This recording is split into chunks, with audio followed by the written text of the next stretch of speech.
So, Pale Swordsman by Kekht Aräkh is an album that falls pretty solidly in the realm of raw black metal. And so I'm sure you're already thinking of tremolo picking and tinnitus-inducing guitars and wordless shrieking for vocals. But for a moment here, just put away those preconceptions because it's very much not what this album is about. Pale Swordsman is, at its core, a serene and melancholic album which uses the sonic tools of black metal to tell a tragic narrative. And it doesn't use those tools simply for the sake of making black metal, it uses them because no other tools would suffice. So as soon as you put this album on, you're going to be welcomed by a placid piano intro. And on a lot of albums, this kind of intro would just lead into a totally different sound on the next track, as if the intro was just a loading screen for the album. But that's really not what happens here. The piano is a major facet on this album, and the intro establishes its pivotal role in the tracks which are about to follow. After the intro, the first three tracks essentially function as Act 1, and this is where we're introduced to the black metal aspects of this black metal album. However, it's a notably subdued variant of black metal. The guitars here are generally pretty rounded off and gentle, and the vocals are cretinous and frail sounding rather than aggressive or shrill. And what I really want to talk about here is the lyrics, because that's what allows you to get into the next level of this album. The first act of the album establishes a plot. The Pale Swordsman is an immortal vampire. He quite literally talks about how he has no reflection in the mirror, and his skin is cold and lifeless, and he constantly hungers for blood.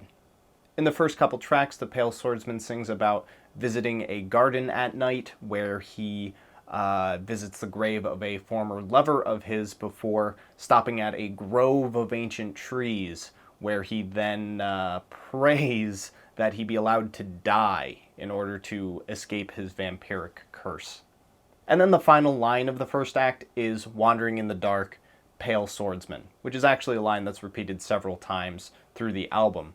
But it serves as a wonderful little rallying cry and anthemic hook for the album, because its weak but very resolute delivery transforms the Pale Swordsman into a protagonist that you really want to root for. So, Act 1 being complete, the next two tracks essentially serve as an intermission for the album. The piano from the intro returns and plays a very melodic and sorrowful arrangement.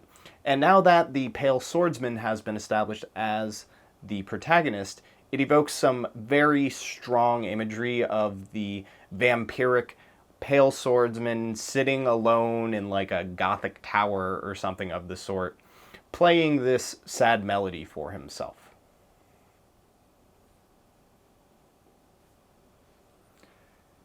And then, after the intermission, Act 2 is essentially about the Pale Swordsman going on a hunt.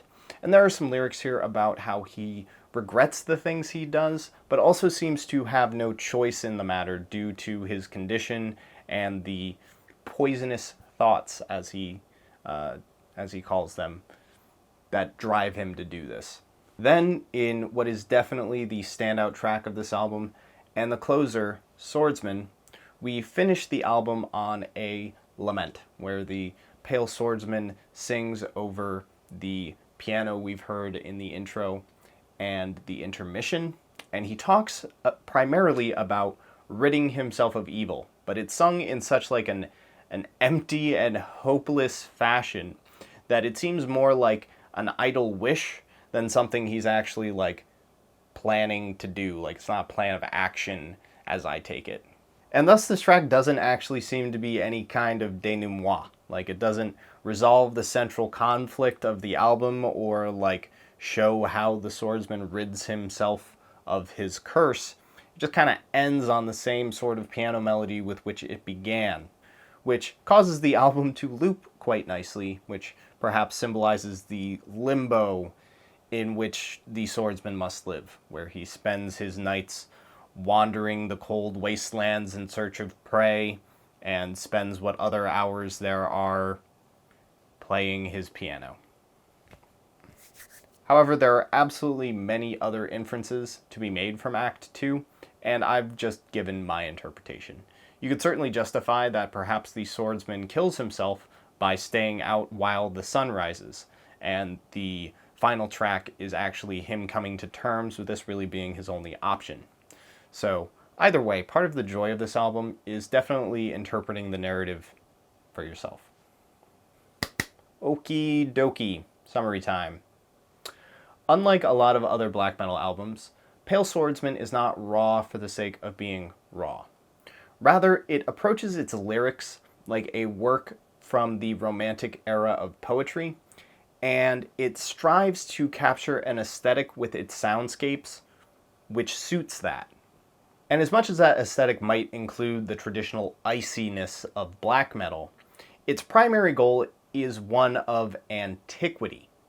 This album wants to look, feel, and sound like a relic from a bygone era, where castles ruled the lands and vampires skulked in the forests.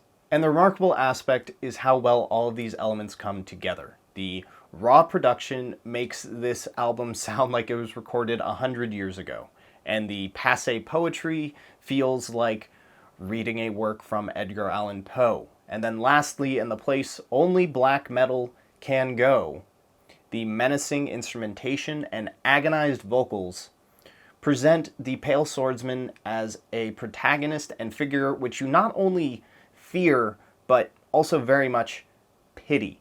So, this is not a black metal album for the sake of making black metal. It is a black metal album because nothing else would have sufficed.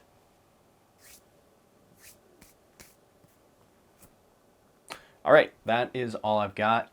If you are willing to use your imagination a little bit and read through the lyrics, this album can really open itself up. It just requires that you play along a little bit.